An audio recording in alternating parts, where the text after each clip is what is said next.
Good day everyone! Hello guys! Kamusta kayo? Sana sa maayos kayong kalagayan sa mga oras na to. And for today's video, ayan, bakit nga ba ako nag-stop mag-collect ng aglonema? Dati yon. Siguro mga 1 year and a half akong hindi talaga bumili. Parang, pero inaalagaan ko pa din sila pero hindi na ako nagdagdag sa aking mga new collection. Kasi nga, um, sa pag-aalaga ng aglonema, lalo pala yung mga Thai varieties, may special treatment pala sa kanila, hindi katulad ng ating mga common aglonema. Ayan. So, ito kasi, tingnan nyo to. Yung nabili ko, nalusaw siya. Tapos guys, pa-help naman pala ako kung anong ID nito bago siya tuluyan talagang malusaw. Ayan. So, hindi ko na siya guys naagapan. Kasi yung stem niya is hindi, kumbaga napudpod, dapat talaga ganito siya kahaba at least para mag-survive siya, pero hindi na siya nag-survive kasi maliit talaga ang chance na mabuhay siya. At good news naman kasi ito, may yung pinagkatan ko sa kanya is sumuloy naman and nakatulong talaga yung fungicide at hindi siya tuluyang nabulok. Ayan, nalusaw.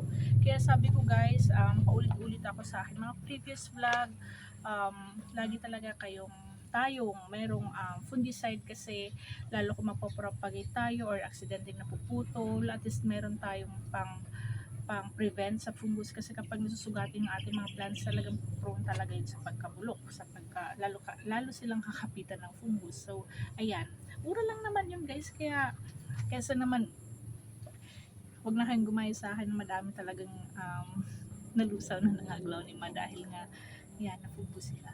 So ito din si Red Home yan, diba daming dahon nito, tapos pa isa-isa yan nalusaw na. Di ko alam kung bakit, syempre fungus yun. Tapos ginawa ko naman lahat, ma-survive siya. Kinat ko para sabi ko yung pinagkatan ko ng ugat, para maging katulad din nito di ko alam kung anong ID nito, at least yung kalahati niya ayan, sumuloy pa, magkaroon ng bagong papasibol new shoot, pero sad to say hindi siya nag-survive. Dalawa to, wala talaga. So ayan yung isang reason pa kung bakit nag-stop talaga ako mag-alaga ng aglonema. Pero sabi ko, hindi naman tayo perfect sa pag-aalaga. Talagang minsan talaga may nalulusaw, ayan. Pero eto, natutuwa ako guys kasi yung mga dati kasi talaga nabili ko matagal na, kaya ako nag-stop, talagang nalusaw talaga sila kasi nga hindi ko na-prevent yung fungus na kumapit sa kanila.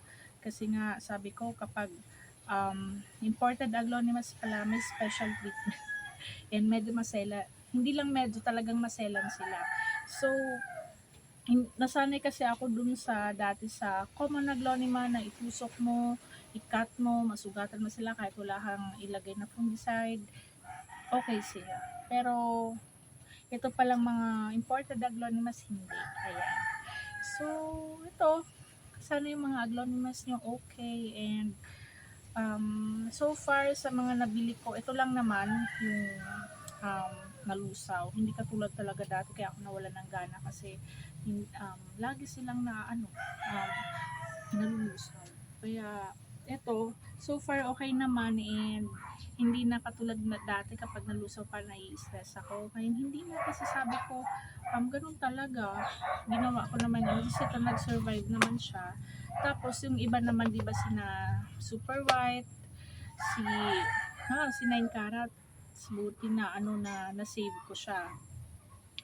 So sana magtuloy-tuloy na yung nila talaga, yung paglaki nila. Ayan, kaya sabi ko okay lang kasi mas madami yung na-survive kong plants kaysa ito.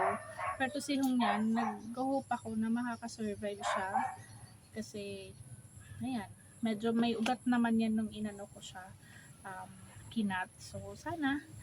Tapos ang problema ko lang ngayon is maulan, kaya nga ayun, mga aglonemas ko dun sana ako mag-vlog, pero dito na lang mas okay naman kahit paano.